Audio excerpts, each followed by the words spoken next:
자, 오늘부터 이제 성경 공부 다시 시작하는데 이제 구원론 성경 공부까지 했고 그리고 이제 새로운 시리즈는 이제 성경 전체를 한번 살펴보자 라고 했죠. 그래서 제목을 생각하다가 노잼 노잼 성경이라는 이 제목을 붙여봤어요. 그래서 근데 노잼이 이제 재미없다 노잼 아니라 노잼이다 막 이렇게 해서 나름 붙여봤는데 이것도 하다가 별로면 사라질 수 있는 제목이에요. 그냥 성경 공부로 바뀔 수 있어요. 오늘은 성경을 한번 읽어보자라는 그런 취지와 제목으로 이제 말씀을 성경 공부를 좀 시작해 보려고 해요. 그래서 오늘은 성경 전체가 어떤 책이지, 그리고 왜 성경 공부를 해야 하고 성경을 읽어야 하는지 이야기를 좀 하고, 그리고 이제 다음 주부터는 뭐 창세기, 출애굽기 이런 식으로 한 권씩 이렇게 1시간 안에 띄는 걸로를 목표로 하려고 해요. 그래서 만약에 못하면 뭐 2번을 할 수도 있고 3번에 할 수도 있는 건데, 그래서 목적은 하늘소리교회 유튜브에 올라갈 성경 공부의 컨텐츠를 만든다 라는 의미도 있으면서 그리고 또 성경 공부를 한다 이런 의미도 있다 이렇게 생각하면 되겠어요. 저도 이게 잘 될지 모르겠어요. 그래서 그냥 원래 하던 대로 할 수도 있고 그렇다. 그래서 지금 방송에 이쪽 전체 PPT 화면이 나가고 있고 여러분은 이제 대신 좀 작은 화면으로 보게 되는데 교재에 있는 내용이니까 교재를 보시면 됩니다. 일단 첫 번째는 왜 성경을 공부해야 하는가에 대한 거예요. 거기 교재에 보면 교재 한번 읽어보겠습니다. 시작. 성경을 공부하는 것은 하나님의 백성들에 대한 하나님의 명령이다. 그러면서 신명기 6장 4절의 말씀을 펼쳐놨죠. 한번 말씀을 보겠습니다. 신명기 6장 4절에서 9절 말씀. 네. 신명기 6장 4절에서 9절 말씀입니다.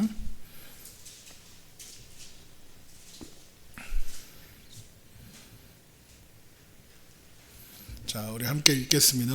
이스라엘아 들으라. 우리 하나님 여호와는 오직 유일한 여호와이시니 너는 마음을 다하고 뜻을 다하고 힘을 다하여 내 하나님 여호와를 사랑하라. 오늘 내가 내게 명하는 이 말씀을 너희는 마음에 새기고 내 자녀에게 부지런히 가르치며 집에 앉았을 때에든지 길을 갈 때에든지 누워 있을 때에든지 일어날 때에든지 이 말씀을 강론할 것이며 너는 또 그것을 내 손목에 메어 기호를 삼으며 내 미간에 붙여 표로 삼고 또 내 집 문설주와 바깥문에 기록할지니라. 이렇게 되어 있죠.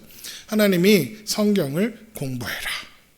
이 말씀을 너는 마음에 새기고 자녀에게 부지런히 가르쳐라. 앉았을 때든지 길을 갈 때든지 누워 있을 때든지 일어날 때든지 말씀을 가르쳐라. 배워라. 심지어 손목에 메어 기호로 삼고 내 미간에 붙여 표로 삼아라. 내 집 문설주와 바깥물에 기록해라. 그러니까 어쩌다 한번 하는 게 아니라 매일 수시로 기회가 날 때마다 틈날 때마다 말씀을 손목에 메고 미간에 붙이고 집 물선주 바깥물에 기록해서 무슨 방법을 써서라도 성경을 공부해야 한다. 수시로. 그게 하나님의 뜻이다. 그러니까 일단 우리가 성경을 읽고 또 성경을 공부하고 하는 이유가 있다. 하나님이 그걸 원하시기 때문이다. 그러니까 우리가 하나님을 믿는 사람이라면, 신자라면, 또 하나님의 자녀라면, 하나님의 백성이라면 성경을 공부하는 건 너무나도 당연한 일이다. 그래서 우리가 이제 설교도 그런 맥락 가운데 말씀을 듣고 말씀을 알기 위해서 설교도 듣는 거고 예배도 드리는 거고 또 성경 공부를 따로 이렇게 이제 주일오후에 하는 이유도 바로 그 하나님의 명령대로 하나님의 뜻대로 성경을 알기 위해서라는 거죠. 그런데 그러면 하나님은 왜 우리에게 성경을 공부하라고 하시느냐? 그 이유가 뭡니까? 우리 교재에 봅니다. 하나님께서 성경을 읽고 우리에게 성경을 읽고 공부하라고 하시는 이유는 하나님께서 성경을 통해 자신의 생각을 전하시기 때문이다. 그러니까 하나님이 성경을 통해서 하나님을 우리에게 소개하시고 계시하시는 하나님은 우리로 하여금 그분을 신뢰하고 사랑하게 하기 위해서 성경의 문장들을 통해서 말씀하셔서 자신을 드러내신다. 계시하시는 거죠. 하나님이 성경으로 하나님을 우리에게 알리신다.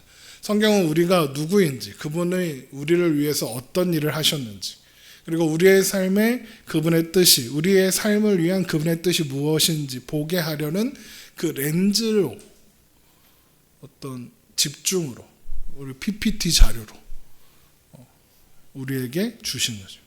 그래서 우리는 성경을 통해서 하나님을 알게 되고 우리 자신을 알게 된다. 그래서 항상 성경은 하나님의 말씀만이 아니라 하나님의 행동을 같이 기록하고 있어요. 하나님이 어떤 일을 행하셨는지, 어떤 일을 행하셨고 어떤 일을 통해서 무엇을 말씀하시려는지 말씀을 통해서 해석하고 가르쳐 주신다. 그래서 성경에 있는 하나님이 행하시는 행동, 하나님이 하시는 말씀, 이 모든 것들이 서로 연결되어 있고 그것을 통해서 하나님은 우리에게 말씀하기 원하신다. 그래서 하나님이 선지자들을 자꾸 보내셔서 자신이 하시는 일을 자꾸만 설명하고 사도들을 세우셔서는 하나님께서 그리스도를 통해 하신 일을 설명하시라. 그러니까 성경은 설명이다. 우리를 위한. 그런데 하나님이 어떤 분인지에 대한 설명의 가장 어떤 실체랄까, 구체적인 현상으로 나타난 것이 예수 그리스도다. 그래서 예수님을 가리켜 하나님의 말씀이라고 하는 거예요. 우리 요한복음 1장 1절 봅시다. 요한복음 1장 1절. 다음 주부터는 PPT에 성경 구절을 넣어야겠다는 생각이 지금 갑자기 드네요. 요한복음 1장 1절에서 3절. 태초에 말씀이 계시니라. 이 말씀이 하나님과 함께 계셨으니 이 말씀은 곧 하나님이시니라. 그가 태초에 하나님과 함께 계셨고 만물이 그로 말미암아 지은 바 되었으니 지은 것이 하나도 그가 없이는 된 것이 없느니라. 태초에 말씀이 계셨는데 이 말씀이 하나님과 함께 계시다. 예수님이 말씀이다라고 요한복음이 소개하는 건데, 예수님은 육신이 된 하나님의 말씀이고, 그래서 예수님을 본다라는 건 하나님을 본다라는 의미와 같다. 예수님의 말씀을 듣는다, 이건 곧 하나님의 말씀을 듣는 것이다. 그래서 요한복음 1장 14절에 말씀이 육신이 되어 우리 가운데 거하심에 우리가 그의 영광을 보니 아버지의 독생자의 영광이요 은혜와 진리가 충분하더라. 예수님을 보니까 아버지가 보인다. 또 18절, 요한복음 1장 18절, 본래 하나님을 본 사람이 없으되 아버지 품속에 있는 독생하신 하나님이 나타나셨느니라.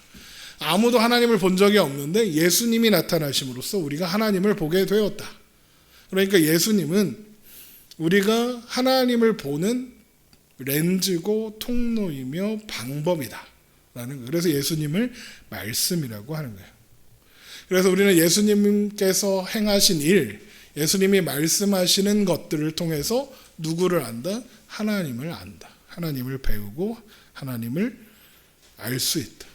그러니까 성경은 결국 하나님이 말씀하시는 것과 하나님이 행동하시는 것, 그리고 그 행동의 극치로서 나타난 예수님을 보내신 그 일을 통해서 하나님이 어떤 분이신지 아는 거다. 그래서 예수님의 말씀과 행동에는 하나님이 있는 그대로 드러나게 되고, 그래서 예수님은 하나님께서 행하신 일들에 대한 설명을 끊임없이 공급하시는, 그래서 뭐라고 자꾸 하시냐면 기록된 바 이렇다. 성경에 이렇게 기록되어 있다. 성경에, 너희가 읽는 성경에 기록된 내용이 바로 이것을 가리켜 말하는 거다 라는 설명을 자꾸 예수님이 하신다. 또 예수님은 그 존재 자체로서 하나님을 계시하는 분이기 때문에 예수님께서 어떤 행동을 하실 때 그 행동이 어떤 의미인지도 설명해 주신다. 예수님이 오병이어의 기적을 일으키시면 이 오병이어의 기적이 의미가 무엇인지 그냥 밥 먹이고 끝나는 게 아니라 이 의미가 무엇인지 설명해 주신다. 이것은 너희를 위해서 주는 내 살이다. 너희에게 영생의 양식을 주기 위해서 내가 죽어야 한다. 그걸 보여주기 위해서 이 오병이어의 사건이 있었던 거다. 이런 식으로 예수님이 계속해서 설명하시는 거예요. 그러니까 예수님은 그 존재 자체로 하나님을 계시한다. 하나님을 드러낸다.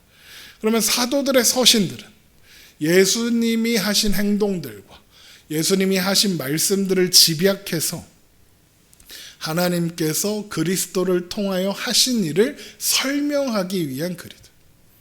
그러니까 하나님은 선지자들과 사도들을 통해 우리에게 말씀하시고 하나님을 드러내시라. 그래서 하나님의 성경을 우리가 이해할 수 있는 인간의 언어로 기록하시는 거예요.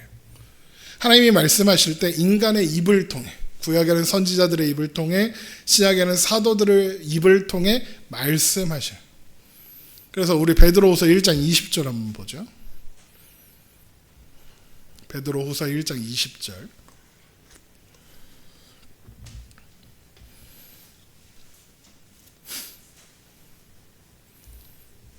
먼저 알 것은 성경의 모든 예언은 사사로이 풀 것이 아니니 예언은 언제든지 사람의 뜻으로 낸 것이 아니요 오직 성령의 감동하심을 받은 사람들이 하나님께 받아 말한 것이다. 사도들, 선지자들은 자기가 자기 말을 하는 게 아니라 하나님께 받아 말했다. 하나님이 인간을 통해 말씀하셨다. 왜? 그래 우리가 알아먹으니까. 우리가 알아들을 수 있는 말로 하셔야 해요. 그래야 우리가 알아들을 수 있으니까. 그래서 우리가 성경을 읽고 이해할 수 있는 건 하나님이 인간의 언어로 자신을 드러내기로 하셨기 때문에 그런 거다. 그래서 이 3번, 교재 3번을 보면 성경은 하나님이 자기 계시로 우리에게 주신 거다.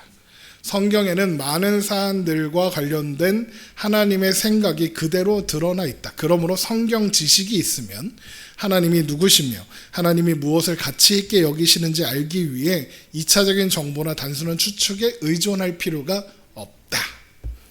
이 말이 하려는 말이 뭐냐? 성경 외에 다른 것에서 하나님을 알기 위한 노력을, 하나님의 뜻을 알기 위한 노력을 할 필요가 없다. 더 극단적으로 얘기하면 하지 마라.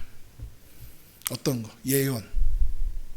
기도할 때 막 꿈, 막 감동 받은 그런 걸로 하나님의 뜻을 판단하려고 하지 말아라. 그러니까 이게 중요한 게 뭐냐? 성경에 이미 하나님의 뜻이 그대로 다 드러나 있기 때문에 우리는 다른 사람들의 입이나 다른 사람의 어떤 특별한 능력이나 어떤 꿈이나 환상이나 이런 것들, 성경 외에 어떤 다른 것들의 도움을 받지 않고도 하나님의 뜻을 알 수 있다. 이게 이제 우리의 신앙의 가장 핵심이 되는 내용이겠죠. 성경 외에서 자꾸 우리는 근거를 찾으려고 하고 성경 바깥에서 하나님의 뜻을 구하려고 해요. 그래서 자꾸 용하다는 목사님들 찾아가고 기도원 찾아가고 금식 기도원을 가야 되나 막 이렇게 하는 거죠. 왜? 거기에 하나님의 뜻을 찾을 수 있는 방법이 있다고 생각하니까. 하지만 성경이 이미 하나님의 뜻을 우리에게 충분히 계시하고 있다. 그러므로 우리는 성경에서 하나님의 뜻과 하나님의 마음과 하나님의 생각을 확인할 수 있다. 성경을 배우는 것만이 하나님을 아는 유일한 통로다. 그러니까 내가 기도할 때 느낌 같은 느낌, 내가 기도해 봤는데 이런 그런 말에 현혹되지 말아라. 그게 핵심입니다. 4번, 그렇다면 하나님은 왜 말씀하시는가? 이 말은 그렇다면 하나님은 왜 자신을 우리에게 계시하시는가? 무엇을 위해서? 하나님이 어떤 분이신지 왜 우리한테 자꾸 알려주려고 하시는가? 그건 그냥 하나님 나 이런 존재야 그러니까 너희들 알아 라는 게 아니라 우리를 구원하기 위해서. 이걸 성경 디모데후서 3장 15절의 표현으로 하면 구원에 이르는 지혜가 있게 하려고 성경을 통해서 말씀하신다. 창조된 우주 만물을 통해 하나님은 하나님을 계시하죠. 그래서 우리는 자연 만물을 볼 때 하나님을 볼 수 있어요. 그런데 구원의 방법은 거기 없어요. 아름다운 우주, 아름다운 자연 환경을 본다고 해서 구원의 방법을 찾을 수는 없고 발견할 수 없다. 성경에서만 우리는 구원의 계획과 하나님이 계획하신 구원의 계획과 하나님의 뜻과 구원의 방법을 발견할 수 있고 찾을 수 있다. 그래서 우리는 성경을 읽고 성경을 공부해야 한다. 거기에 하나님의 뜻이 있고 하나님이 왜 우리를 구원하고자 하시는지, 왜 우리는 구원을 받아야 하는지, 우리는 왜 그런 존재가 되었는지 그런 우리를 왜 하나님은 구원하고자 하시는지, 그런 모든 이야기가 성경에 있고, 그래서 우리는 성경을 읽어야 하는 거고, 그래서 성경은 항상 우리를 어디로 데리고 가느냐? 예수님 앞으로 데리고 가요. 왜? 예수님이, 하나님이 우리를 구원하시는 유일한 구원의 방법으로 계시된 분이기 때문에 다른 이름을 주신 적이 없어요. 구원받을 만한 다른 이름을 주신 일이 없다. 사도행전 4장 12절 말씀이죠. 그래서 성경을 통해서 예수 그리스도로 가지 않고 딴 데로 간다. 그거는 성경을 잘못 읽고 있는 거예요. 성경을 읽는데, 성경을 가르치고 성경 공부를 하는데 이만희로 데리고 간다. 이단이야. 예수 그리스도로 가지 않고 자꾸 이상한 데로 안상홍으로 간다. 정명석으로 간다. 이런 의미를 다 성경, 거기 무언가 성경에서 말하는 것이 아닌 다른 인간의 생각, 아까 말했던 2차적인 정보나 단순한 추측에 의지해서 잘못된 길을 든 결과들. 예수님께로만 가야 된다. 그래서 구원자가, 우리가 성경을 공부할 때마다 항상 잊지 말아야 하는 게, 하늘소리 교회에서 건전한 성경 공부를 해야 하지만 만약에 혹 다른 자리에서 이런 성경 공부를 할 일이 있을 때, 그때 구원자가 바뀐다. 다 맞는 말 맞고 그럴듯해 보이고, 그러니까 신천지 가서 성경 공부하고 하나님 교회 가서 성경 공부하겠죠. 그런 성경 공부의 자리에서 듣고 있을 때 다 맞는 것 같아 라고 할지라도 마지막 순간에 우리를 데리고 간 자리가 예수님이 아니라 다른 어떤 사람, 어떤 교주, 어떤 인물이라면, 목사라면 안 된다. 잘못된다. 그 순간 분별하고 나와야 된다. 그러니까 우리가 항상 잊지 말아야 하는 게 그거예요. 성경은 언제나 우리를 예수님 앞으로 데리고 간다. 하나님께서 구원받을 만한 다른 이름을 주신 일이 없기 때문에. 예수님 외에 다른 구원이 필요하다. 예수님은 구원의 사역을 온전히 이루지 못하셨으니 이제 그 구원의 사역을 온전히 이룰 누군가가 필요하다. 이런 식으로 데리고 가는 사람이 있다면 성경을 잘못 가르치고 있고 성경이 왜곡시키고 있는 것인 줄 분별하고 도망쳐라. 그겁니다. 자, 그런데 그래서 우리가 뭘 해야 되느냐? 지속적으로 공부해야 된다. 우리 디모데후서 3장 14절 봅시다. 디모데후서 3장 14절.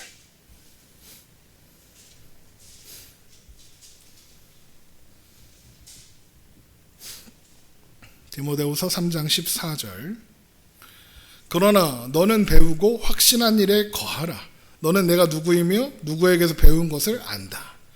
여기에서 핵심이 너는 배우고 확신한 일에 거하라. 이게 무슨 말이냐? 성경 배웠지? 그대로 그 안에 있어라. 그러니까 한 번 공부하고 끝나는 일이 아니라 계속 그 안에 있으려고 성경 공부를 계속 해야 된다. 반복해야 하고 반복적으로 해야 된다. 그러니까 여기 지금 그 교재에 지속성은 건전한 성경 공부에서 필수적이다. 이런 말을 했죠. 그러니까 지속성, 반복하는 거예요. 지속적으로 하는 것. 성경 공부에서 필수적인 태도다. 그러니까 구원에 이르는 지혜를 얻으려면 지식이 반드시 있어요. 지혜가 없어도 지식은 가질 수 있어요. 그렇죠? 알면 되니까. 그런데 지식이 없이는 지혜를 알 수 없다. 그러니까 구원에 이르는 지혜가 뭔지 모른다. 이거 다르게 말하면 우리 구원론 배울 때 했던 표현을 하면 구원의 확신이 없다면, 그러면 지식부터 채워라. 성경 공부를 통해서 지식을 채워라. 구원에 이르는 지혜를 얻고 싶다면 성경을 공부해라. 구원에 이르는 지혜를 얻고 싶고 구원의 확신을 하고 싶다면, 내가 정말 하나님을 믿는 사람인지, 그래서 구원받은 사람인지, 내가 정말 천국 갈 수 있는지 궁금하다면, 의심이 된다면, 구원에 이르는 지혜가 없다면 지식을 채워라. 그렇게 습득되어라. 일단 지식을 습득해라. 그 지식이 너를 지혜로, 구원 얻는 지혜에 이르게 하실 거죠. 그러니까 성경 공부해야 된다. 그 모든 지식의 궁극적인 원천이 하나님이니까. 그래서 다른 것을 통해서는 하나님을 아는 지식을 습득할 수 없다. 이게 성경 공부를 해야 하는 이유예요. 하나님께서 자신을 성경을 통해 계시하기로 하셨고 그렇게 하셨으니까. 그래서 우리는 구원에 이르는 지혜를 오직 성경에서만 얻을 수 있다. 다른 데선 찾을 수 없다. 그래서 우리는 성경을 읽어야 하고 공부해야 하는 거예요. 그래서 모든 한국교회 수십만 개의 교회, 수백만 개 있는 거 아니야? 아무튼 그 엄청 많은 그 교회들마다 모든 교회에서 지금 동일한 시간에 예배를 드리고 또 뭐 설교가 선포되고 성경 공부도 하고 할 텐데, 똑같은 설교들이 다 선포되고 있다고 해서 그것이 다 구원에 이르게 하는 지혜를 주는 설교인지는 잘 생각해 봐야 된다. 설교를 하는데, 그래서 성경을 읽어놨는데 성경과 상관없는 다른 이야기들만 잔뜩 하고, 또 성경에 말하고자 하는 맥락과 성경이 말하고자 하는 그런 내용과는 상관없이 목회자 자신이 생각하는 내용을 그냥 쏟아내고, 그래서 그런 식의 설교를 이제 교장 선생님 훈화 말씀 같은 설교다 그러는데, 다 아는 얘기, 성경과 상관없고 그냥 인문학 책에서도 찾아볼 수 있는 그런 이야기들, 그런 이야기로 채워지는 설교는 사실상 설교라고 할 수 없다. 왜? 성경을 이야기하지 않기 때문에. 말씀으로 말씀하게 하는 것, 그게 진정한 설교고 진정한 성경 공부다. 그런 거예요. 자, 이 두 번째. 그러면 성경을 읽으면 우리한테 뭐가 좋으냐? 첫 번째, 성경은 믿음을 일깨우고 강하게 해준다. 이게 무슨 말이냐? 우리가 믿음이 어떻게 생기는가 보자. 우리가 믿음이 어떻게 생기느냐 보았을 때 로마서 10장 17절에 교재에 있어요. 그러므로 믿음은 들음에서 나며 들음은 그리스도의 말씀으로 말미암았느니라. 우리의 믿음은 언제나 성경을 듣는 것, 읽고 듣는 것을 통해 시작된다. 교회에 와고 교회 오래 다녔고 설교도 오래 들었고 그래도 믿음이 없다. 아직 말씀이 그 안에 없다. 이런 뜻과 같다는 거예요. 그러니까 뭐 뜨거운 어떤 뭔가 막 그 신비로운 경험을 하고 수련회 가서 막 눈물 많이 흘려고 막 그렇게 은혜를 받았다고 표현하고 있지만 그 안에 믿음이 시작되려면 반드시 말씀이 있어야 한다.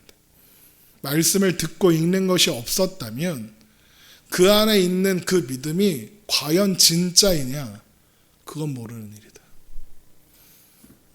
신비로운 체험과 신비로운 어떤 놀라운 경험을 통해서 우리를 구원으로 인도할 수는 있다. 하지만 그 안에 믿음이 생기고 시작되려면 반드시 거기에는 말씀이 선포되어야 한다. 그래서 우리가 수련회 가서 뭐 믿음이 생겼어요 라고 할 때, 뭐 집회를 해서 뭐 뜨거운 경험을 했어요, 뭐 이런 이야기를 할 때 그냥 그 현상 자체가 그에게 믿음을 주는 게 아니라 그 가운데 선포되는 말씀이 그에게 믿음을 주는 거다. 성령님이 하나님의 말씀과 상관없이 역사하셔서 우리에게 믿음을 주시는 일은 없다는 거예요. 심지어 우리의 믿음이 성장하고 우리의 믿음이 강해지고 우리의 믿음이 온전하게 서는 그 모든 그 과정에는 말씀이 반드시 따라와야 하고 말씀으로 반드시 그것이 설명되어야 한다는 거죠. 만약에 어떤 프로그램, 어떤 훈련, 이런 것들을 위한 어떤 믿음의 뭐 그런 프로그램이나 훈련들, 뭐 제자 훈련, 이런 것들이 있다 해도 그 가운데 가장 중요하고 필수적으로 함께 오는 게 성경 공부다.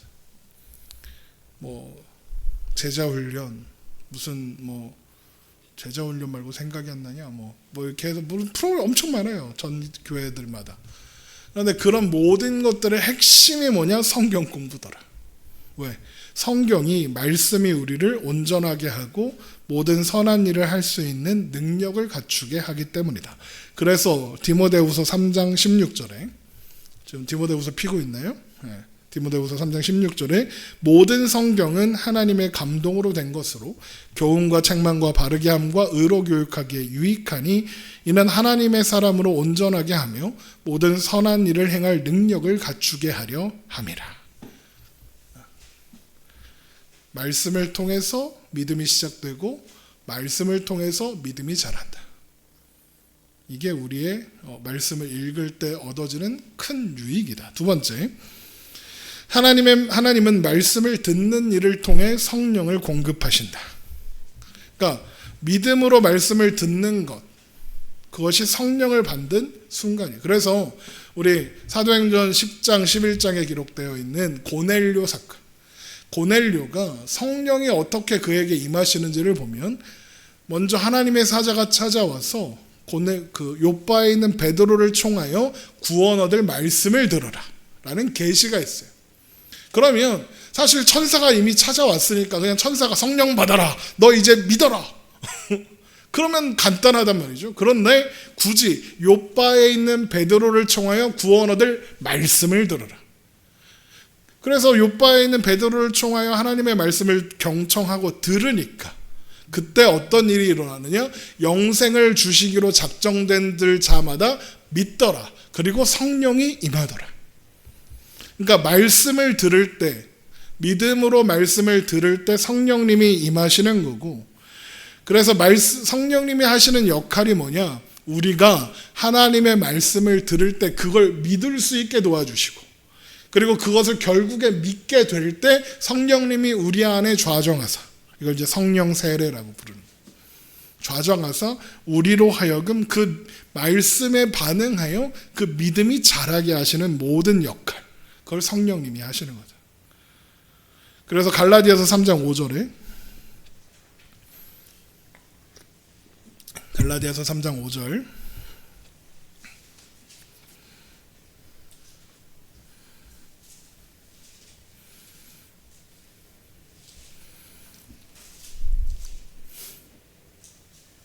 너에게 성령을 주시고 너희 가운데서 능력을 행하시는 이의 일이 율법의 행위에서냐 혹은 듣고 믿음에서냐. 듣고 믿음에서냐. 듣고 믿을 때 성령 가운데 주시는, 성령을 주시고 너희 가운데 능력을 행하시는 이의 일이 일어났다. 뭘? 말씀을 듣고 믿을 때. 그러니까 우리가 그리스도인이 되고 우리 안에 성령이 거하신 이후에, 이전에, 그러니까 우리가 말씀을 듣고 그리스도인이 된 다음에도 이 일은 똑같이 일어난다. 말씀을 들을 때 성령께서 우리 안에 역사하사 말씀으로 충만케 하신다. 그래서 성경은 거기 보세요. 세 번째 단락에 에베소서 5장 18절과 골로새서 3장 16절을 비교하여 보아라. 바울은 성령으로 충만해지는 것과 말씀으로 충만해지는 것을 같은 것으로 설명한다. 보세요. 오직 성령으로 충만함을 받으라. 시와 찬송과 신령한 노래들로 서로 화답하며 너희 마음에 주께 노래하며 찬송하며. 똑같은 말씀이 골로새서 3장 16절에 나오는데 골로새서 3장 16절에 뭐라고 하느냐? 그리스도의 말씀이 너희 속에 풍성히 거하여 오직 성령의 충만함을 받으라와 그리스도의 말씀이 너희 속에 풍성히 거하여가 같이 병립하고 있다. 그런 다음에 모든 지혜로 피차 가르치며 권면하며 시와 찬송과 신령한 노래를 부르며 감사하는 마음으로 하나님을 찬양하라. 똑같은 말씀인데 하나는 성령 충만, 하나는 말씀 충만으로 설명한다. 이 말은 무슨 뜻이냐? 성령 충만은 곧 말씀 충만을 이야기하는 거예요. 그러니까 성령으로 충만하고자 한다. 성령의 열매를 맺고자 한다. 성령님이 내 안에서 가득 역사하셨으면 좋겠다. 그러면 기도원 들어가는 게 아니라 성경을 읽고 성경을 연구하고 묵상하고 성경 공부를 하고, 그게 더 중요한 선결 거죠. 그러니까 우리는 너무 쉽게 빠르게 자판기에 동전 넣으면 음료수 나오는 것처럼 성령 충만을 받고 싶어서 성경을 읽는 대신에 기도원에 찾아간다. 어떤 뜨거웠다는 집회 현장에 찾아가려고 한다. 왜? 거긴 뭔가 뜨거운 감정 같은 감정, 뜨거운 것 같은 느낌 같은 느낌, 그런 것들을 경험할 수 있는 곳에 간다. 그게 쉽고 편하게 느껴지기 때문에 그런다. 하지만 그게 과연 우리에게 성령 충만함을 공급하는 방법이냐? 그렇지 않다. 말씀이 반드시 필요하다. 그래서 무슨 유명한 찬양단들 해서 막 점프하면서 막 이런 집회들에 항상 그 찬양한 시간보다 긴 말씀 시간이 따로 있는 거예요. 그래서 어떤 수련회나 어떤 집회나 항상 앞에 찬양이 1시간 했으면 말씀은 한 2시간 들어요. 앞에 찬양의 흥분이 성령 충만이라고 착각하면 안 돼요. 항상 기억해야 합니다. 세 번째, 성경을 읽는 유의. 하나님은 하나님의 말씀은 생명을 창조하고 유지한다. 같은 맥락 속에 있는 거죠. 그러니까 성경이 우리를 구원으로 인도한다. 이 말은 성경이 우리를 영생으로 인도한다 라는 이야기고, 그래서 예수님이 사람이 떡으로만 살 것이 아니라 하나님의 입으로부터 나오는 모든 말씀으로 산다. 그러니까 우리가 살아가는 것, 우리가 생명을 유지하고 그리고 영원한 생명을 바라볼 수 있게 하는 모든 것들이 바로 성경이기 때문에 우리는 성경을 읽는다. 네 번째, 하나님의 말씀은 우리에게 소망을 주며 그 소망을 굳게 해준다. 여기 보면 우리에게 소망이 없는 이유는 우리에게 필요하지도 않은 것을 필요하다고 생각하기 때문이다.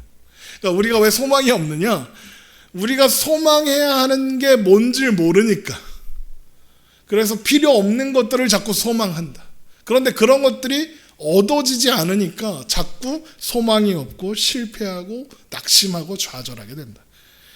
그래서 소망이 무엇인지를 알아요. 우리가 소망해야 하는 게 무엇인지, 우리가 필요로 하는 게 무엇인지 알기 위해서 성경을 읽고 성경을 공부하다 보면 알게 된다. 뭘 알게 되느냐?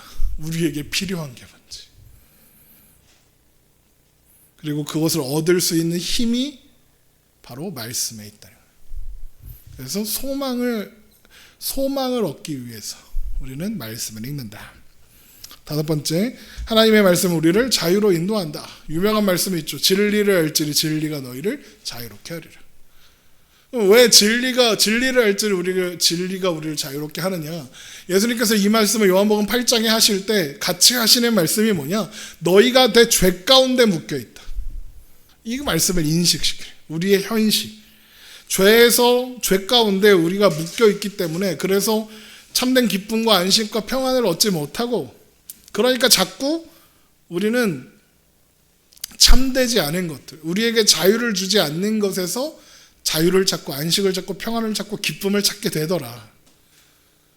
그런 것들이 되게 매력적이어서 그런 것들이 우리한테 기쁨을 주는 것만 같고 그런 것들이 우리에게 안식을 주는 것만 같게 여겨더라. 왜 그렇게 되느냐? 우리가 어둠 가운데 갇혀 있어서 우리의 실태를 보지 못하고 우리의 현실을 보지 못하고 있더라. 그래서 우리는 빛이 필요하고 진리가 필요하다. 정신을 차려야 된다. 그러니까 말씀이 우리에게 진리를 선포하고 진리가 우리에게 자유를 선포한다. 뭘 알게 하느냐? 너의 현실을 알게 한다. 나의 상태를 알게 하고 나의 죄악된 그 상태, 내 죄악된 현실을 알게 되어서, 그래서 여기가 시궁창이라는 걸 깨닫고 여기에서 벗어나야 한다는 생각을 하게 되고, 그때 하나님의 말씀이 공급될 때에 그 말씀을 붙잡을 수 있는 힘을 준다. 그게 말씀이라는 거예요. 그래서 결국에는 말씀을 통해서 우리는 자유를 갈망하게 되고, 그때 이제 말씀이 선포될 때 성령님이 임하사 우리로 하여금 자유를 얻게 하는 그런 결과로 이어진다는 거죠. 여섯 번째, 하나님의 말씀은 기도응답의 열쇠다. 이게 무슨 말이냐? 기도가 효과 있으려면 우리가 기도하는 게 100%다 응답되려면 어떻게 해야 될까요? 열심히 하면 될까? 100시간 기도하면 하나님이 응답해 주시나? 우리가 기도응답 100% 받는 방법이 있어요. 그게 뭐냐? 하나님의 뜻대로 구하면, 하나님이 원하시는 걸 구하면 기도응답이 100% 되죠. 그러면 기도응답이 100% 받으려면 하나님의 뜻을 알면 되겠죠. 하나님의 뜻을 알려면 성경을 읽어야 한다. 그러면 이제 이렇게 질문할 수 있을 거예요. 하나님의 뜻을 위해서 뭐하러 기도합니까? 하나님은 하나님의 뜻을 하나님의 뜻대로 이루시는 분인데 우리가 뭐하러 그걸 위해서 기도합니까? 어차피 이루실 거, 기도 안 해도 하실 거잖아요. 이런 질문을 할 수 있어요. 하나님이 원하시는 건 우리가 하나님의 뜻이 실행되는 그 한가운데 동참하는 거예요. 그러니까 그냥 하나님의 뜻을 이루시는구나 구경꾼이 아니라 하나님의 뜻을 이루어 주옵소서라고 우리가 기도할 때 하나님이 그 뜻을 행하시는 현장의 주인공으로 우리가 참여하게 되는, 하나님이 이루시는 경륜과 섭리에 우리도 숟가락을 얻는 거다, 쉽게 말하면. 그리고 그것이 우리에게 풍성한 열매를 맺게 하기 때문에, 그래서 그것이 우리를 더 풍성한 생명의 삶으로 인도하기 때문에 하나님은 말씀을 통해 하나님의 뜻을 알고 그 하나님의 뜻대로 기도하기를 원하신다. 그래서 말씀은 기도응답의 열쇠다라고 하는 거예요. 7번째, 하나님의 말씀은 지혜의 근원이다. 똑같은 말씀의 반복인 것처럼 보이지만 그리스도의 말씀이 우리 안에 거할 때, 그리스도 바로 그분이 우리 안에 거하시고, 그래서 그 말씀이 우리를 지혜로 인도한다. 어떤 지혜? 구원에 이르게 하는 지혜, 그리고 모든 지혜를 얻게 한다. 하나님을 알고 나를 알고 그 관계를 알고 하나님의 뜻을 아는 게 우리에게 필요한 가장 중요한 지혜고, 그것이 우리를 온전히 새롭게 하고 온전하게 하는 가장 중요한 지혜다. 왜? 그것이 우리를 살게 하고, 그것이 우리를 의미 있게 하고, 그것이 우리를 하나님 안에 거하는 하나님의 자녀로 살게 하기 때문에. 그래서 성경을 보면 자꾸 하나님을 아는 것이 지혜의 근본이다, 하나님을 경외하는 것이 명철이다, 지혜의 근본이다. 그래서 자꾸 하나님은 우리의 삶을 풍성하게 인도하시려고, 우리에게 지혜를 넣어주시려고, 지혜로 풍성하게 하시려고 자꾸만 말씀을 공부하라고 명령하시는 거다. 8번째, 하나님의 말씀은 우리에게 결정적인 경고를 준다. 우리는 미래도 알 수 없고 현실도 알 수 없고 어떤 내가 하는 이 행동의 어떤 결과를 100% 알 수 있는 사람은 아무도 없어요. 하나님은 다 아시지만 우리는 몰라요. 그래서 우리에게 뭐가 필요하냐? 경고등이 필요해요. 경고등. 그래서 그 운전할 때 차 이렇게 보면 사방으로 센서가 달려 있어서 이렇게 그 앞에 장애물 앞으로 차가 다다닥 다가가면 다다다다다닥 한다며. 이렇게 후진할 때 뒤에 이렇게 후진하면 후방 카메라가 켜지면서 카메라로만 보이는 게 아니라 소리로도 띠띠띠띠띠띠 하다가 나중에 너무 이제 극단적으로 가까워지면 삐를 가지 말라고, 가면 부딪힌다고. 성경이 바로 그런 역할을 한다. 경고등의 경고음의 역할을 한다. 그래서 말씀을 통해서 우리가 하지 말아야 하는 일들, 우리가 가면 안 되는 울타리들을 확인하고 그 울타리를 넘어갔을 때 어떤 일들이 일어나는지 예측할 수 있고, 그래서 그렇지, 하나님이 이거 하지 말라고 하셨지, 그걸 경고로 삼아 넘어가지 않게 될 수 있고, 그 넘어가지 않는 것이 우리의 안전과 안식과 평안을 공급하는 방법이 된다. 그래서 시편 19편 11절 10절부터 시편 19편 10절 19편 10절 시편 19편 10절입니다.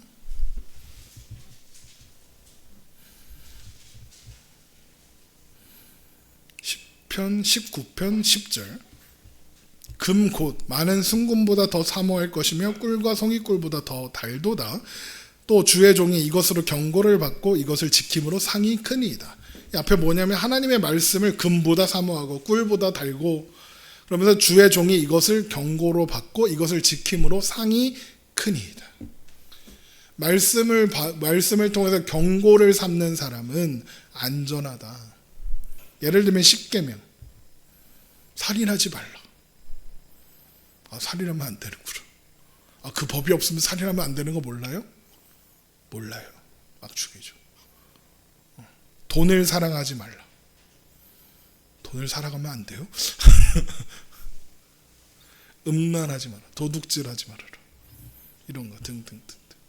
그런 경고를 삼을 수 있다. 9번째, 하나님의 말씀은 마귀를 물리치게 해준다. 마귀를 물리친다면 뭔가 약간 신비롭고 뭔가 대단하고 특별한 거라고 생각하는데, 마귀를 물리친다는 건 우리 안에 우리를 유혹하고 우리를 무너뜨리려고 하는 모든 유혹과 시도들에서 이길 수 있다. 마귀는 우리의 운명을 바꿀 수 없어요. 그러니까 항상 잊지 말아야 하는 거예요. 예수님께서 죽음과 부활을 통해서 마귀를 사탄을 이기시고 사탄의 머리를 밟으시고, 이제 사탄의 권한이 우리의 운명을 바꿀 수 없는 자리로 우리를 옮겨 놓으셨어요. 우리는 마귀로부터 안전해요. 그런데 이 마귀가 끊임없이, 그러니까 결정적으로 패배했지만 최종적인 것은 아니어서, 그 결론은 아니어서 마치 잔재가 남아있는 것과 같아서 이 마귀가 끊임없이 우리의 믿음을 삼키려고 해요. 그런데 우리의 믿음을 삼킬 수가 없다. 우리는 안전하다, 기본적으로. 그런데 그것이 우리를 고통스럽게 하고 우리를 흔들리게 하고 의심에 빠지게 하고 회의하게 하고 우리를 자꾸 그 믿음에서 떨어뜨리려는 시도가 끊임없이 온다. 그러면 그 시도들에서 어떻게 우리가 그것을 극복하고 일어날 수 있느냐? 말씀으로 극복할 수 있다. 말씀에 너는 구원받지 못한 인간이야. 너는 자격이 없어. 네가 무슨 목사라고, 네가 무슨 집사라고, 네가 무슨 교회를 다닌다. 웃기고 있네.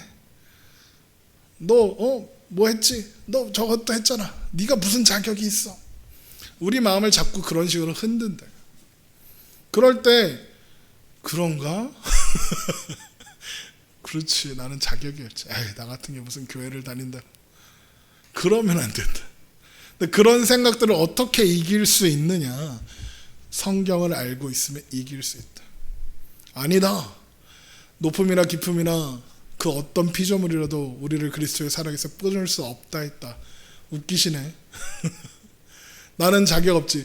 우리가 아직 죄인 되었을 때 그리스도께서 십자가에 죽으심으로 우리에 대한 하나님의 사랑을 확증하셨다. 어차피 우리는 자격 없는 존재다. 그런 존재를 하나님이 구원하셨다. 예수님도 광야에서 사탄에게 시험 받으실 때 꺼져 이렇게 하실 수 있는데 그렇게 하지 않으시고 말씀으로 상대를 하셨다. 왜 예수님께서 굳이 사탄의 권세를 이길 힘이 있으신 분이, 사탄을 다스릴 수 있는 분이 왜 굳이 하나님의 말씀을 통해서 사탄의 논리와 사탄의 유혹을 부쉈느냐, 파쇄했느냐? 이유는 단 한 가지. 그렇게 하는 거라고 우리에게 알려주는 거예요. 예수님께서 보여주신 거예요. 말씀으로 이겨라. 사탄 마귀가 너희를 넘어뜨리려고 하는 그 모든 시도들이 말씀을 통해서 이길 수 있다. 이걸 보여주시려고 예수님이 그렇게 하신 거다, 이거예요. 10번, 그러므로. 결론 같은 거예요. 하나님의 말씀은 크고 지속적인 기쁨의 근원이다. 이게 왜 그렇게 되느냐? 보세요. 처음 시작부터 쭉 생각해 보면 하나님의 말씀으로 인해서 우리가 믿음이 생기고, 하나님의 말씀으로 인해서 그 믿음이 자라고, 하나님의 말씀을 인해서 성령이 충만해지고, 그래서 우리 가운데 성령의 열매를 맺게 되고, 그래서 성령의 충만한 가운데 생명의 고귀함을 누리게 되며, 그래서 마귀가 우리의 그 운명을 흔들려고 하고 우리의 믿음을 흔들려고 할 때 승리할 수 있고, 그래서 자유를 누릴 수 있고, 그래서 그 가운데 참된 평안과 안전과 안식을 누릴 수 있고, 그러면 이것보다 더할 나위 완벽한 상태는 없으므로 기쁨을 누리게 된다. 그래서 자꾸 성경이 많은 사람들이 성경이 너무 좋다고, 주의 말씀이 너무 좋다고, 우리 아까 읽었던 시편 19편의 말씀에도 하나님의 말씀이 순금보다 좋고 꿀송이보다 달비다. 그런 내용을 가장 강하게 강조하고 있는 게, 예를 들면 시편 119편 같은 건데, 한번 보세요. 시편 119편 시편 119편 72절.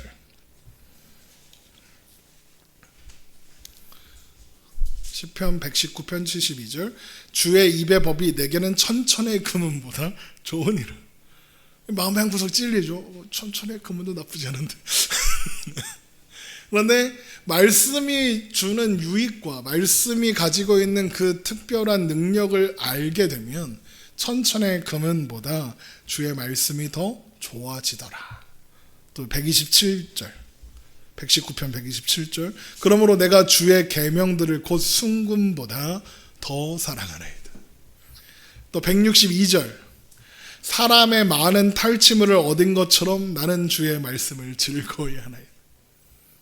그러니까 하나님의 말씀을 얻으니 나는 다 얻은 것 같이 좋습니다. 그러는 거죠. 또 103절 보세요. 주의 말씀의 맛이 내게 어찌 그리 단지요 내 입의 꿀보다 더 다나이다. 97절. 내가 주의 법을 어찌 그리 사랑하는지요 내가 그것을 종일 작은 소리로 읊조리나이다. 말씀이 너무 좋다. 왜? 말씀의 유익을 아니까. 그럼 그 유익을 알려면 그 말씀이 너무 좋고 그래서 말씀이 천금보다 좋으며 말씀이 꿀송이보다 더 달고 막 이렇게 되는 사람은 뭘 해야 될까? 성경을 읽고 성경을 공부해야 한다. 그 얘기를 하는 거예요. 성경에 대한 오해 두 가지. 첫 번째, 성경이 너무 어렵다. 성경은 생각보다 어렵지 않다. 글이다. 글씨를 읽을 수 있다면, 초등학교만 나왔다면 성경은 누구나 읽을 수 있다. 그러면 왜 자꾸 어렵다고 그러느냐? 왜 어렵다고 그러느냐? 결정적인 이유는 게을러서 그렇다. 성경을 읽지 않을, 성경을 공부하지 않을 핑계로 어렵다고 하는 거죠. 그것보다 더 어려운 소설이나 그것보다 더 어려운 연예 기사는 읽는다. 디스패치가 쓴 기사, 겁나 긴 그 막 연예인의 그 불륜의 역사와 서사를 다룬 그 기사는 읽더라. 왜? 흥미로우니까. 그것보다 더 복잡한 영화는 보더라. 인터스텔라 보더라. 그 얼마 전에 나온 영화 뭐야? 서울의 봄 보더라. 그 안에서 이루어지는 인간관계 이런 거 이해 못하는데 재밌다고 보더라. 이해가 안 되면 어떻게 해? 또 봐. 또 보고 또 봐. 이해가 안 되면 돌려보고. 얘가 누구였지? 앞에 가서 다시 보고. 그러더라. 성경도 그러면 된대. 성경은 생각보다 단순한 구조와 단순한 이야기를 가지고 있는데 우리가 그걸 어렵게 느끼는 거고, 그게 어렵다고. 그러니까 성경을 뭔가 이게 내가 내 맘대로 읽고 내 맘대로 생각하고 내 맘대로 판단하면 안 될 것 같다는 그런 부담, 물론 그래야 하지만 그 부담감 때문에 성경을 멀리 하지 말자. 성경을 읽다가 어려운 단어가 나온다. 네이버 사전 찾아보면 다 나온다. 읽기 싫어서 핑계대지 말고 읽고자 하면 읽을 수 있다. 친절한 해설자도 있다. 물어보면 된다.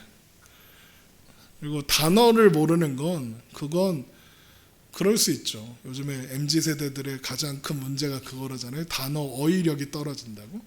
그래서 네이버 국어사전이 좋다. 찾으면 다 나옵니다. 물론 그거 찾아보는 것도 귀찮다. 저한테 물어보십시오. 제가 기꺼이 제가 검색하여 알려드리겠습니다. 두 번째, 성경은 지루하다. 성경을 노잼으로 느끼는 이유. 그래서 이 성경 공부 시리즈가 만들어진 이유죠. 노잼. 노잼, 재미없다. 성경을 노잼으로 느끼는 가장 큰 이유는 안 읽어서 그래요. 읽기 전에 지레 겁을 먹어서 그래요. 어렵다는 선입관으로 읽어서 지루하게 느껴져요.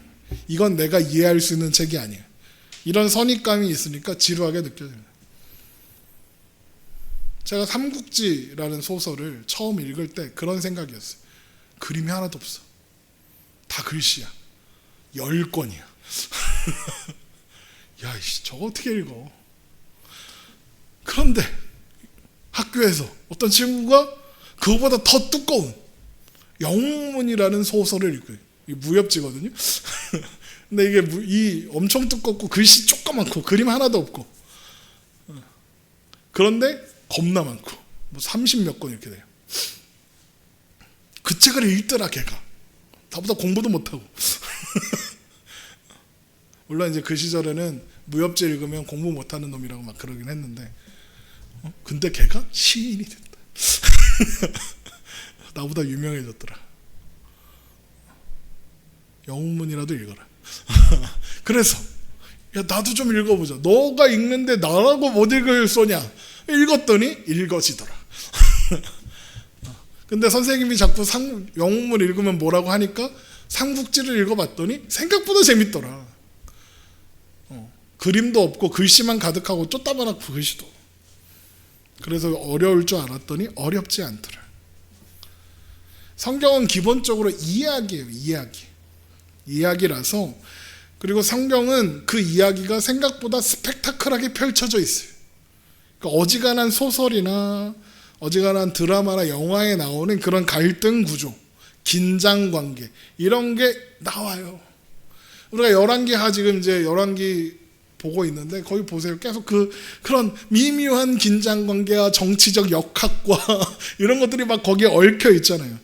그러니까 우리가 성경을 어렵다, 성경을 지루하다라고 느끼는 가장 큰 이유는 성경에서 뭔가 대단한 의미나 성경에서 뭔가 대단한 어떤 그 사실을 발견해내야 한다. 하나님이 우리를 하나님을 계시하시려고 주신 이 책을, 하나님의 말씀인 이 책을 우리가 어떻게 그렇게 가볍게 읽을 수 있습니까? 이런 생각 때문에 성경을 멀리하고 성경을 지루하게 한다. 발견 못해도 된다. 일단 읽어야 된다. 일단 공부해야 된다. 왜? 그래야 알 거 아니야. 삼국지를 읽어야 관우, 유비, 관우, 장비가 형제인 걸 알 거 아니야. 그래야 제갈량을 왜 만나는지 알 거 아니야. 서서가 도망가고 제갈량을 소개하고 이런 모르지. 황충이 왜 활을 잘 쏘는지 알아야. 이런 얘기 하면 뭐예요? 황충이 누군지 모르잖아. 알아야 재밌을 거 아니야. 보세요. 여자들이 제일 싫어하는 얘기, 군대 얘기, 축구 얘기, 군대에서 축구한 얘기. 근데 남자들은 군대 얘기가 왜 이렇게 재밌어? 내가 갔다 왔거든. 내가 경험해 봤거든. 야, 너 무슨 드라마 봤어? 그러면 드라마 본 사람들이 재밌어 하잖아. 왜? 봤거든. 근데 난 안 봤으면 저게 뭔 재미야? 왜 자꾸 나 빼고 저런 얘기나 해? 이렇게 되잖아요. 그러니까 성경도 마찬가지다. 알면 재미있다. 그래서 노잼이 아니라 노우잼이다. 성경을 알면 재미있다. 그런 의미로 노우잼이에요. 성경은 소설이나 시집이나 이런 것처럼 이야기 자체에 관심을 두고 읽어도 된다. 그 가운데 하나님이 말씀하신다. 아까 얘기했죠. 어떤 교훈, 지혜, 성찰 이런 것들을 얻으려고 책을 읽으면 안 돼요. 성경만 그런 게 아니라 모든 책들이 그래요. 소설을 읽을 때 이 주인공의 심정이 무엇인가? 우리 국어 시간에 배우듯이. 이 시인의 작자는 이 님의 침묵, 한용운 시인의 님은 누구인가? 1번 나라, 2번 민족, 3번 사랑하는 여인. 그게 뭔 상관이냐? 그냥 님이 사랑하는 여인일 수도 있고 그냥 각자의 느낌에 맡기면 되는데 자꾸 해석을 하려고 해요. 뭘 찾으려고 자꾸 해요. 그건 성경을 읽을 때 읽다 보면 저절로 찾아지고 저절로 발견하고 알게 돼요. 그러니까 무언가 알아내야 한다는 강박을 가지지 마세요. 그냥 이야기를 읽었다로 끝나도 괜찮아요. 예를 들면 창세기 1장 하나님이 세상을 천지를 창조하셨다. 아, 하나님이 세상을 만드셨구나. 거기 끝나면 돼요. 물론 그 안에 더 깊은 의미와 성찰이 있어요. 의미가 있고 세계관을 발견하고 막 그래요. 중요한 내용들이 많이 있어요. 그런데 그건 읽다 보면 되는 거예요. 창세기를 처음 읽을 때 이런 말씀이 있었어? 몰라요. 한 번 읽고, 두 번 읽고, 세 번 읽고, 네 번 읽고 하다 보면 알게 되는 거예요. 제가 삼국지라는 책을 10번 넘게 읽었어요. 처음 읽을 때는 이야기 쫓아가는 데만 해도 힘들어. 이걸 띄는 게 목적이야 일단. 그래서 9권쯤 가면 관우, 유비, 장군 다 죽거든. 유명한 사람들 다 죽고 처음 보는 사람들만 자꾸 나와요. 제갈량 하나 남아있거든요. 재미없지. 재미없는데 일단 읽어. 그런데 삼국지를 여러 번 반복해서 읽다 보면 마지막에 9권, 10권이 얼마나 재밌는지 몰라. 조조 가문이 망해. 조조 가문이 망하고 사마인의 가문이 왕을 해먹어. 당하는구나. 아이 꼬셔라. 이제 뭐 이런 걸 발견할 수 있어요. 이미 읽어서 다 아는 이야기인데, 이런 이야기가 있었어? 이런 사람이 있었어? 이런 이야기가 있었구나. 이건 발견하게 돼요. 그래서 본 드라마 또 보고 본 영화 또 보는 게 그래서 그러는 거예요. 그게 재미있으니까. 새로운 걸 자꾸 발견하니까. 하물며 2시간 반짜리, 16부작짜리, 24부작짜리 드라마도 그런데 성경은 오죽하겠냐요. 성경도 읽다 보면 조금씩 알게 되고 그러면 또 읽고 싶어지고 그러는 책이다. 그러니까 성경을 너무 겁내지 말아라. 일단 성경에 대해서 잠깐 시간이 많이 가서 대략 설명하면 성경은 저자가 있습니다. 기록한 사람. 그리고 특수한 역사적 상황 가운데 특별한 목적을 가지고 특정한 사람들을 위해서 기록되었어요. 그러다 보니까 그런 사람들이 쓴 여러 사람들이 수십 명의 저자들이 수백 수천 년의 시간 동안 각자의 상황과 문화와 어떤 배경 속에서 성경을 기록하여 모아놓은 책이에요. 그러니까 성경에는 당연하게 저자에 따라 문체가 다르고 사용하는 어휘가 다르고 사용하는 단어가 다르고 장르가 다르고, 그래서 성경에는 역사도 있고 시도 있고 편지도 있고 묵시록, 지옥의 묵시록 이런 소설책이 있었는데 묵시록도 있고 다양한 장르가 다양하다. 그래서 그 장르별로 읽는 것도 재미있어요. 그런데 그렇게 다양한 가운데 다양한 저자들과 다양한 맥락과 다양한 주제와 다양한 장르, 문체, 단어, 어휘 그 가운데 놀랍도록 통일성을 갖는다. 그 통일성이 어디에서 나타나고 어디에서 나오느냐? 그것이 하나님께서 하나님의 마음과 뜻을 그 가운데 담기 위하여 그 모든 수십 명의 저자들에게 역사하셨기 때문이다. 그래서 모든 성경은 하나님의 감동으로 되었다라고 하는 거예요. 이게 하나님이 부를 테니까 적어 보세요. 태초에 하나님이 천지를 창조하여 이렇게 하셨다는 뜻은 아니에요. 이렇게 하셨다는 뜻은 아니에요.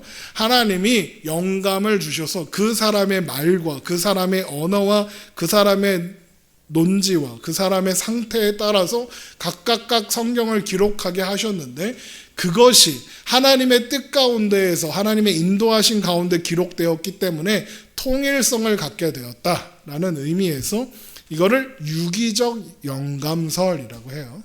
성경 영감설일 때. 두 번째, 성경은 글이에요. 모든 글에는 맥락이 있고 문체가 있고 논조가 있어요. 가볍게 읽고 소비되는 라이트 노벨, 그래서 가벼운 소설, 인터넷 소설 이런 거에도 그런 구조는 있어요. 그래서 성경도 그렇다. 성경도 글이다. 그래서 우리가 잊지 말아야 하는 게 성경은 어느 한 절에 목숨 걸면 안 된다. 어떤 단어 하나에 목숨 걸면 안 된다. 그 맥락과 문체와 그런 글로써 읽어야 한다. 안 그러면 그러다가 한 단어, 한 문장에 집착하게 되면 이단이 되는 거예요. 이단들의 성경 공부가 대체로 그러지. 맥락은 갖다 버리고 한 절에 목숨을 거는. 그래서 뭐 세례 요한이 배도자다 막 이런 말씀을 그냥 막 하는 거예요. 왜? 성경의 맥락과 상관없는 이야기를 하는 거죠. 그걸 이제 한 절 몰아치면서 가니까 그러네 이렇게 속는 거예요. 성경은 항상 문맥과 맥락 속에 읽어야 된다.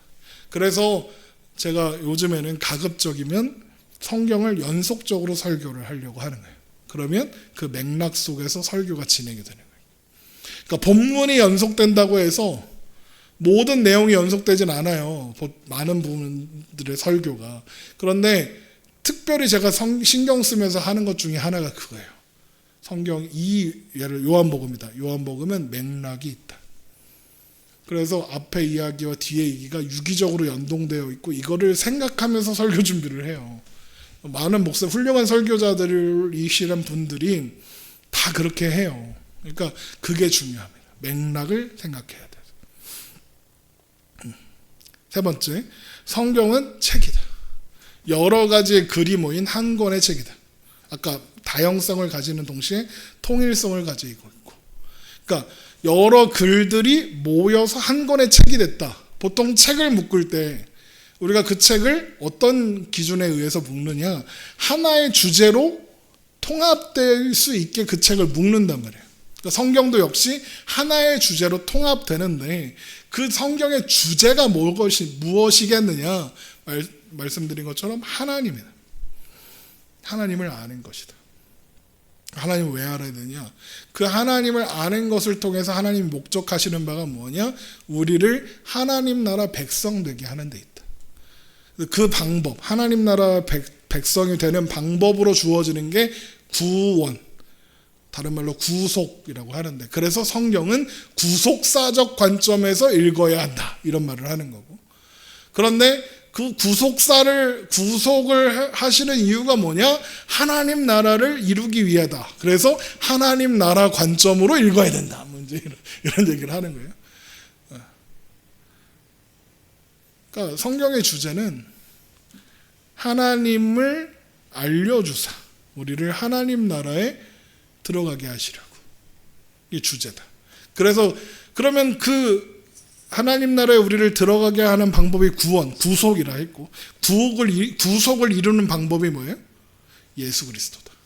그래서 성경은 예수 그리스도를 관점으로 읽어야 돼요. 그래서 하나님 나라의 관점, 구속자 관점, 예수 그리스도적인 관점 다 같은 말이다. 헷갈릴 필요 없다. 다 같은 말이다. 뭔가 다른 관점이냐? 다 같은 관점이다.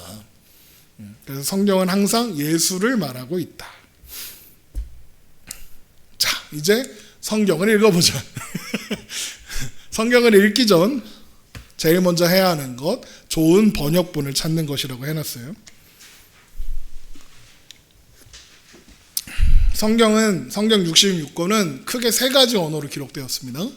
하나는 구약은 히브리어와 아람어로 기록되었습니다.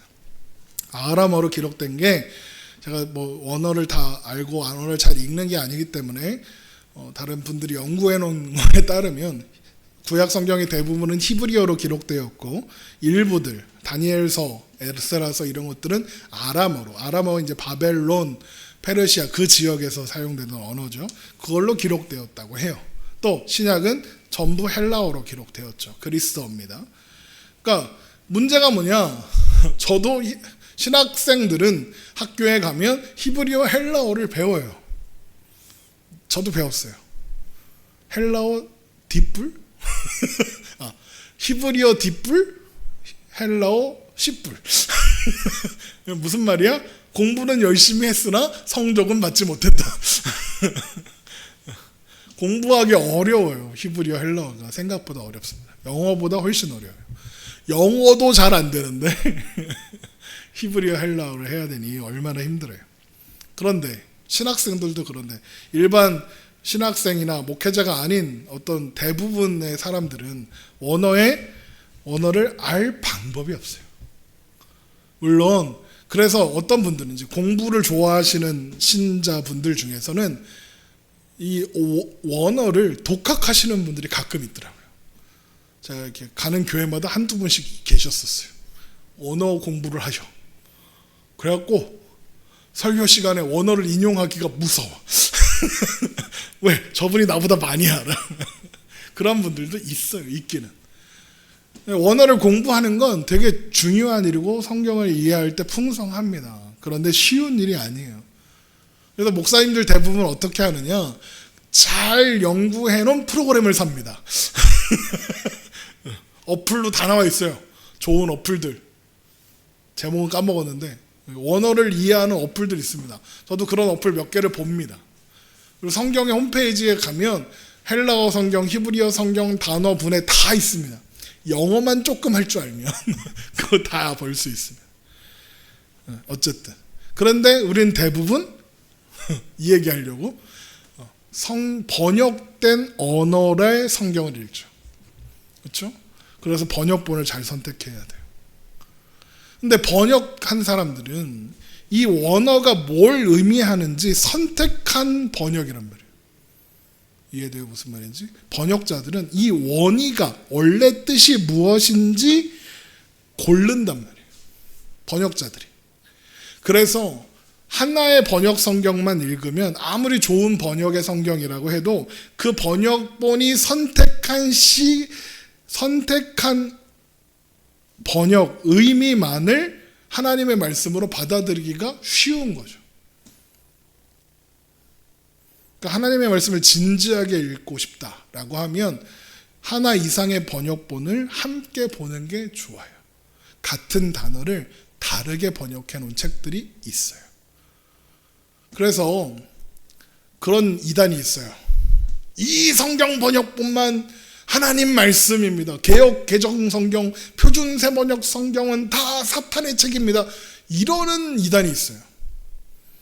그래서 흠정역이라고 하는데 그 성경만, 킹 제임스 버전의 성경만 옳다라고 주장하는 사람들이 있어요.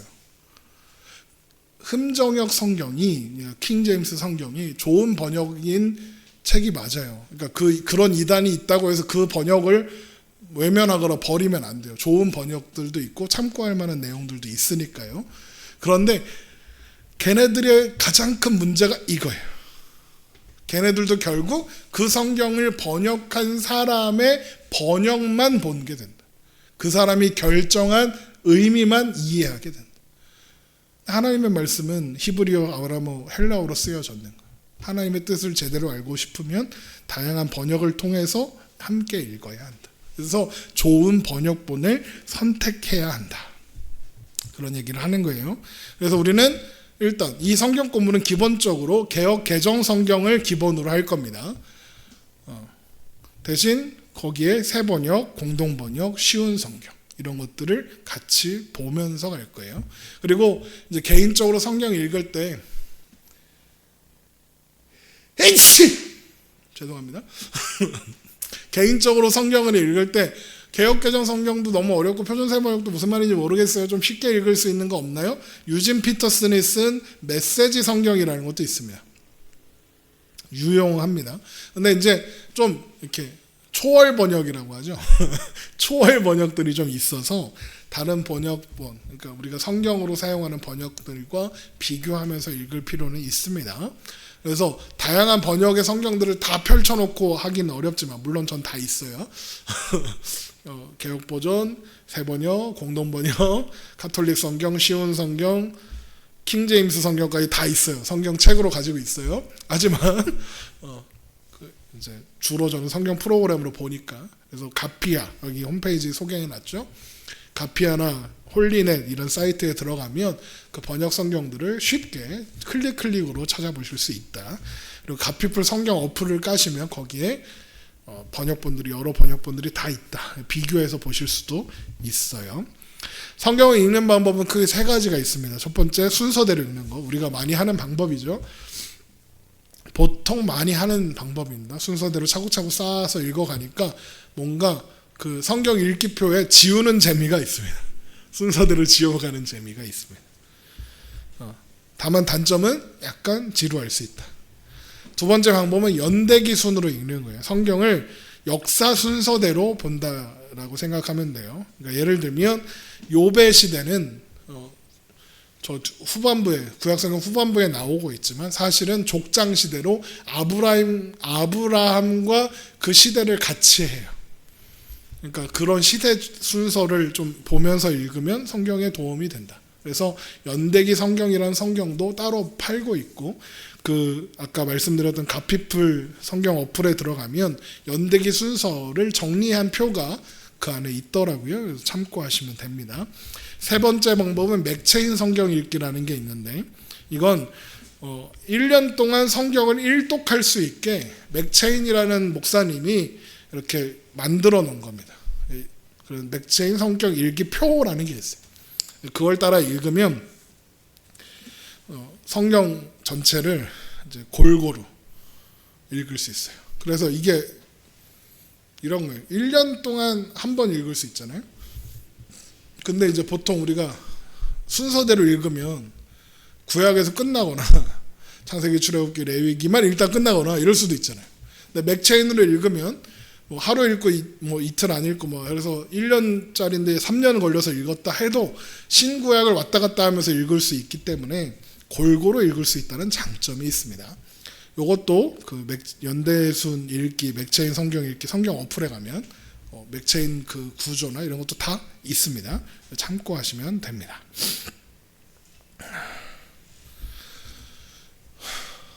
네, 이제 그래서 우리가 성경을 읽어 나갈 때 저는 매주 가이드를 드리는 거예요. 창세기 이런 책입니다. 그리고 이렇게 중요한 것들 읽고 그러면 이제 우리가 뭘 해야 되느냐? 성경을 읽어야 된다. 그러니까 이번 주에 다음 주에 이제 창세기 하겠죠. 그럼 창세기를 반쯤은 읽어와야 된다. 그래야 그렇지 이해가 되지. 그리고 끝나면 반쯤 읽고 출애굽기 반쯤 읽어와야 된다. 읽어오는 걸 숙제로 드립니다. 저도 같이 읽겠습니다. 읽기는 같이 읽을 건데 물론 안 읽어왔다고 해서 문제가 있지는 않을 겁니다. 성경을 같이 따라 보면서 창세기가 이런 내용이고 이런 중심 주제를 가지고 있고 이런 방향성을 가지고 있다 이렇게 설명해 드릴 거니까 읽어오지 않아도 충분히 유익할 것이나 읽어오신다면 아니면 수업을 듣고 읽으셔도 돼요.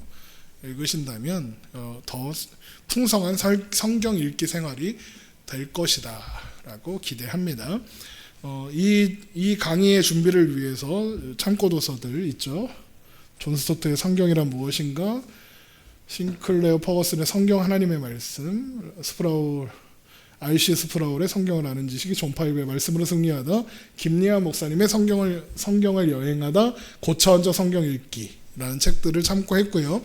그 외에 많은 책들을 참고해서 이제 앞으로의 내용들을 채워갈 예정입니다. 그래서 그때그때 책들 그리고 이 강의 외에 도움을 받고 싶으시면 시중에 성경 통독을 위한 책들이라고 해서 많은 책들이 나와 있습니다. 그래서 물어보시면 제가 알려드리도록 할게요. 자, 오늘은 여기까지 하고 질문 있으시면 질문하고 하겠습니다.